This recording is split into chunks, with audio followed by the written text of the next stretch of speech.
In the last video, we went over a scenario where Kakarot had a twin, and that twin was Turles. And they both got sent to Earth, but instead of landing with Grandpa Gohan, they landed with Master Roshi, training under the Turtle School. And they went through the story of Dragon Ball with quite ease. And after they defeated King Piccolo, someone seals him away, and they meet someone else. His name is Kami. So, what do you think will happen in this part? Find out in part 2 of What If Kakarot Had a Twin. After Kami introduces himself, he then explains why he had to seal King Piccolo away. He tells him that the two of them are linked, and he tells him if Piccolo dies, he dies as well, and the Dragon Balls will no longer exist. So that's the reason why he had to seal him away. The twins kinda know of Kami, he's heard tales from Roshi, and the twins ask Kami to train them, as they do want to get stronger, and Kami does agree with this, as these two did defeat King Piccolo. But also he wants to try to reform the twins, because he could feel malice within them. Malice that can be easily exploited by villains, and if they turn evil, it won't be good. So Kami can train them not only physically, but mentally.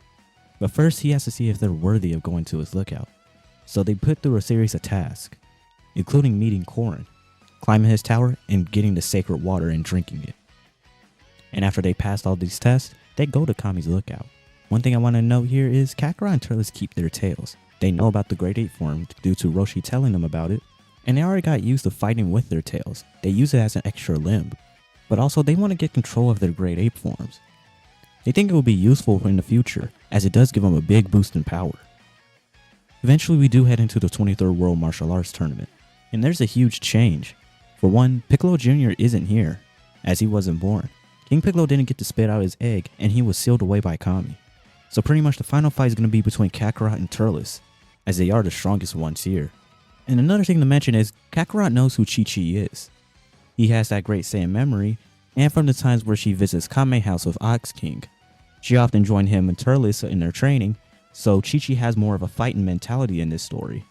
And another little thing to point out, Kakarot and Turles do know what marriage is, as they were raised by Roshi. But they're not purrs like him, so that's a good thing. Anyways, we get on to the final fight, Kakarot versus Turles. And everyone was amazed at this fight. They get to see how strong they were, and Roshi sees how much Kami's training benefited them. They seem so even in strength, technique, and in speed. Their fight lasted for a long while, to the point where they're completely exhausted. They're both at the middle of the ring, and they walk up to each other, and they punch each other in the face at the same time. They both stay standing still, with each other's fists in their face. But then, someone falls to the ground first. It's Turles. He goes unconscious. But soon after, Kakarot then goes unconscious, which makes Kakarot the winner.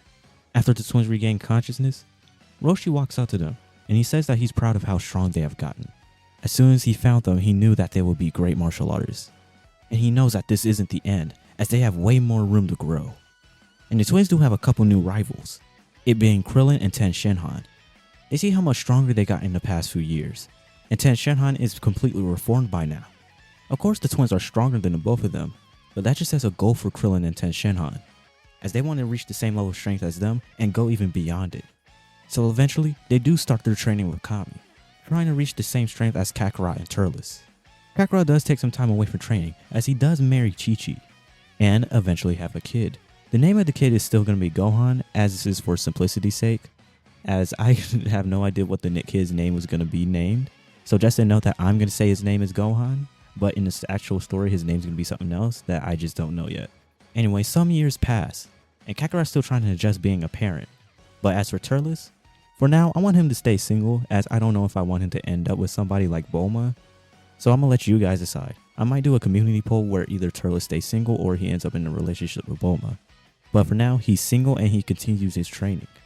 But eventually, Kakarot does end up going back to his training. And Chi-Chi even joins him, like I said earlier. In their childhood, Chi-Chi did often join Kakarot and Turles in their training, even sparring with Kakarot. So in this story, she has more of a fighting spirit. But Kakarot notices, when she gets angry, she gets a huge boost in power. And this honestly kinda scares Kakarot. And Gohan does get interested in training, as he does see his parents do it a lot, which makes him want to join in too.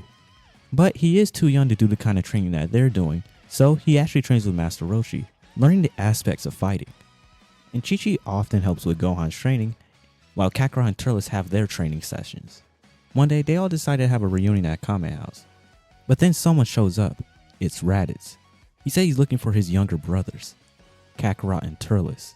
Raditz finds them and can't believe how much they look alike. It seems they developed the same hairstyle as their father. He introduces himself to them, and Kakarot and Turles actually remembers Raditz. Well, they don't remember that much of him as they saw him through his incubation chamber, but they do remember him. They're just surprised that he's here, after all this time. They thought he was dead. They didn't ask what's going on, why is he here? Then Raditz tells them he wants them to join him. Join with the rest of the Saiyans, or at least the remaining of them, which consist of him, Nappa, and Vegeta. But then Turles asks him, what happened to the rest of the Saiyans? They don't know much of it. Then Raditz explains everything that he knows. They both get intrigued on the offer, but ends up denying it. They like Earth way better, and they tell Raditz everything that happened to them ever since they landed on Earth, and how much stronger they gotten. Raditz then uses his scouter to read their power levels, and it seems that they're almost even, at 700. Raditz is disappointed, as seeing that this planet made them soft. But what Raditz doesn't know is, Kakarot and Turles are suppressing their powers. Then Raditz sees what's next to Kakarot. He sees a kid, and he has a tail. So, Kakarot has a kid. Raditz then threatens the both of them. Kill 100 people by tomorrow, otherwise he'll slaughter everyone they know. Raditz even tries to take Gohan, but then Kakarot kicks him away. And Raditz is surprised. That attack was supposed to be nothing. His power level was supposed to be 700, but then Raditz's scouter beeps as he turns around and sees that the twins' power levels are rising. And he can't believe it. Their power levels. He sees Kakarot, and his says that his power level is at 1500, almost the same as his.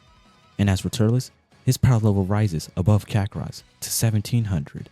And the reason for these power levels, as Saiyans do gain a lot of strength from training with each other.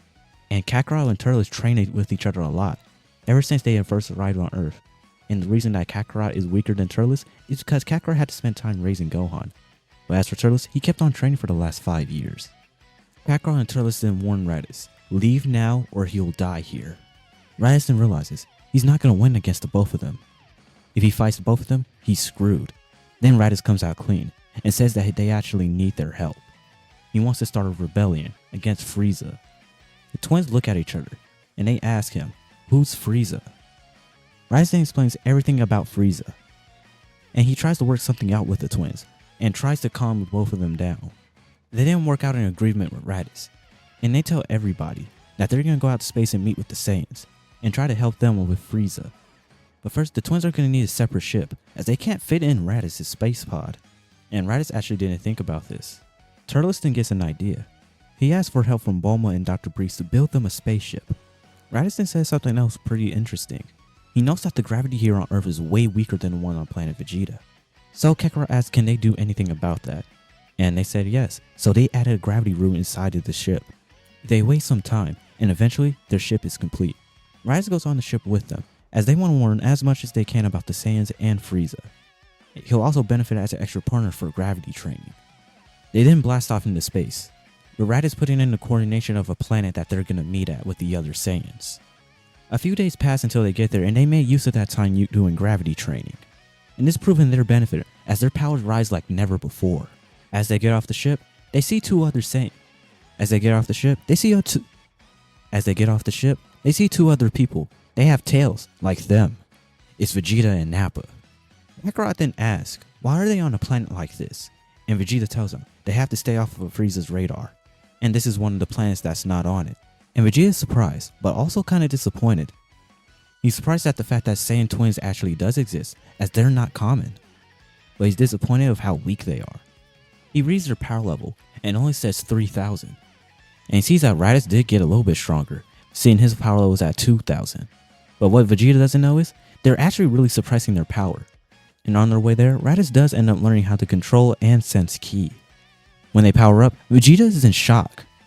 The twins then power up and Vegeta is in shock.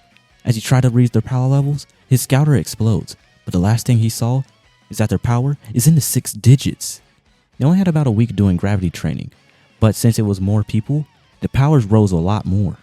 Kakarot then asked, is that enough power to defeat Frieza? And honestly, Vegeta doesn't even know, as he never seen Frieza reveal his true power. But the number he saw before his scouter exploded, their power is around 200,000. And Vegeta admits, even that may not be enough to defeat Frieza. Then Turles asks, what's the plan then? And Vegeta says, that they're gonna train as much as they can.